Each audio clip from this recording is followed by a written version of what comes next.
When we went to NucTECH, while it was far from campus, it was so huge. I never could understand how, say, Tsinghua could have such an investment.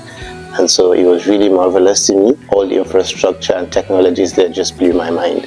If you have the right investment with the right people and the brightest of minds in a particular area, you could do wonderful things. When talking about nuclear energy, people are mostly scared by it because there are nuclear wars and bombs and etc. It is truly impressive to say that it is used in various fields like transportation detection, human body detection, and etc. 最感兴趣的部分是他们有一个器材，它可以探测泥土，然后放进去的时候，里面是否对人类或是我们这些 industrial 有用的一些东西，可以通过使用一些核技术的辐射来去探测里面是不是可能带有一些矿，或者它是非常有用的。